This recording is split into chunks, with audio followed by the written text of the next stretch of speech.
or Einstein or Marx, but I put Freud in because what I admire is this absolutely unshaking feeling he had that what you must have is the truth. I mean, there's a lot of debate now about the way his psychoanalysis works. People don't always agree with it, but the views that he had, his discovery of the meaning of dreams, his discovery of the unconscious, and he went on, and his great discoveries were made in middle age when he had a family and to support, and he didn't have much money, and he knew that people would say this is disgusting and ridiculous and thing, and he went on. And he went on till the end, at the age of 83, when he was dying in England, having escaped from the Nazis.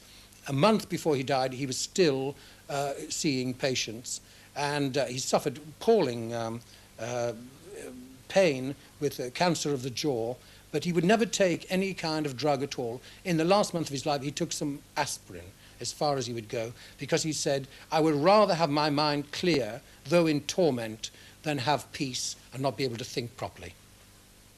And you know she has beautiful eyes. So beautiful that I dream about her.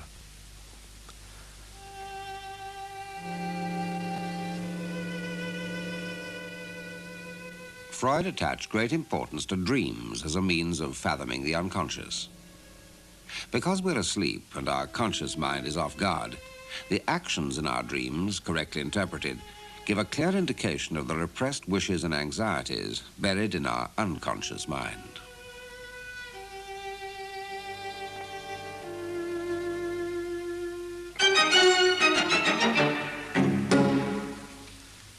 No. What you're so interested in is not her beautiful eyes, but her money.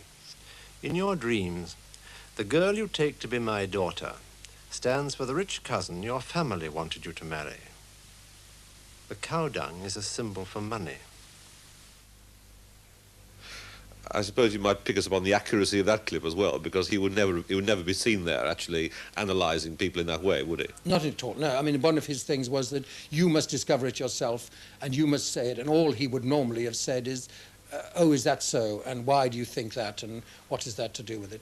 But of course, but you can see from that how ridiculous, even today, some of that stuff sounds. I mean, the idea, you know, that cow dung is money, and yet we do know that there are, you know, that there is a connection with excretion and money, that the things are involved together.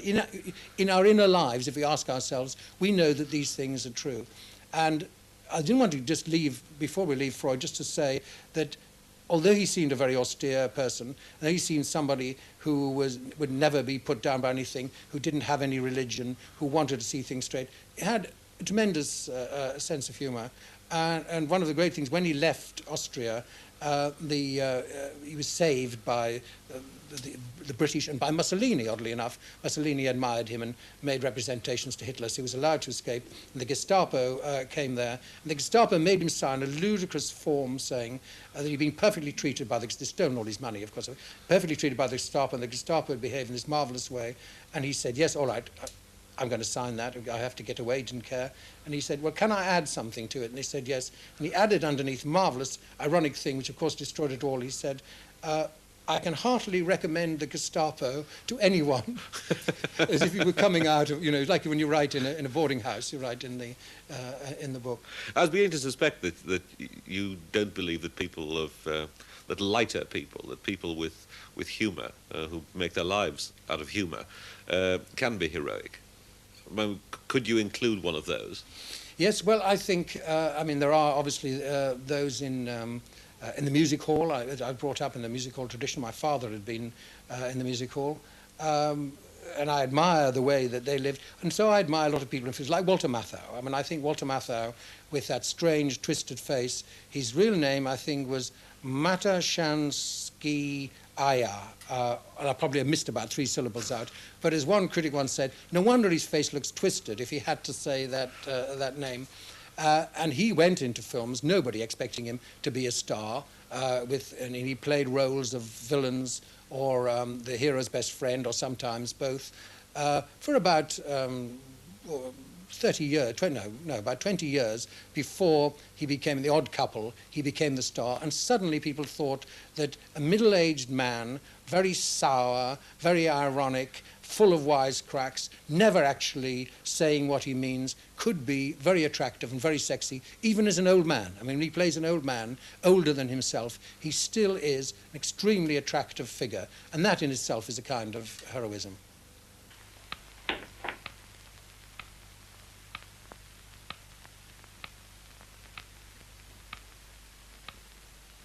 Oh, looks like a tree that's charred with some snow around it.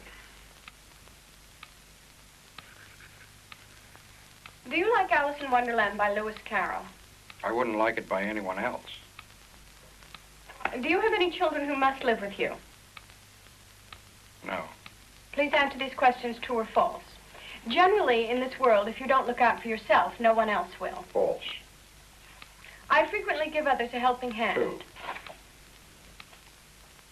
Did I say something wrong?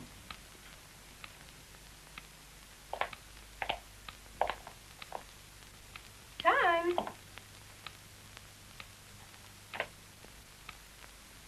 Duck.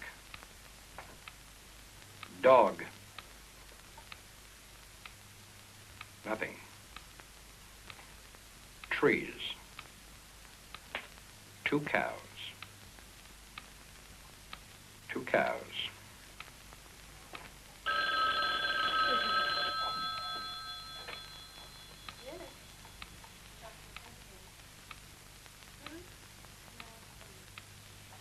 Yes, fine. All right. An inexperienced spermatozoan, about 15 years old, asking directions to the nearest fallopian tube. Marvellous. Marvellous. You haven't, at the moment, put a hero in from your own career, journalism. Mm. Is that because you think that journalists do not generally inspire that sort of confidence?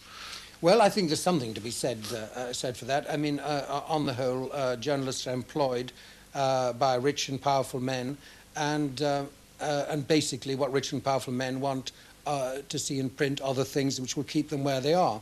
So that a lot of the heroism of journalism occurs underground. But, I mean, there have been, of course, great heroic journalists, one of whom is the Russian writer Alexander Herzen, who was born in 1812 in Moscow as Napoleon invaded. And you could do an entire program on him. He wrote a thing called My Past and Thoughts, which is in 3 volumes, which, I mean, was one of the great works of our time. And you could briefly say that the first volume is like Tolstoy, the second is like Flaubert, and the third is like Dickens. And the third, like Dickens, is when he came as an exile to live in Britain. And he lived in a house in Bayswater. And he published a magazine called Kolokol, which is Russian for the bell, which is the nearest thing to Private Eye, but a committed and really fighting Private Eye, which he put all the information that he got from Russia, and the Tsar used to read it and read there all the things that was happening in his cabinet, all the disgraceful atrocities that were happening in his country, tried endlessly to stop it, and each month out brought Herzen the Bell, and it circulated all over Europe. And it's one of the great revolutionary newspapers. He was a millionaire, but he nevertheless, I grant him to be a hero. Well, leaving aside the money, are you a man out of the same mould? I wouldn't say, no, I was a man out of the same mould. I mean, I believe my heroism goes as far as trying to have that sort of view of truth and accuracy and a view of the world, not to be swayed by what you want to believe, but even on the things that you're on the side of, to say, well, it may be wrong to be that. I mean, as far as, if you're talking about physical bravery, I mean, I've been a foreign correspondent, I've been shelled in Vietnam and so on, but I mean, I'm not the man who goes over the top. I'm the man who keeps his head down, but I hope remains stoical and articulate while that's going on. That's as far as I would go. Alan Brien, thank you very much indeed. Whatever happened to the eagle?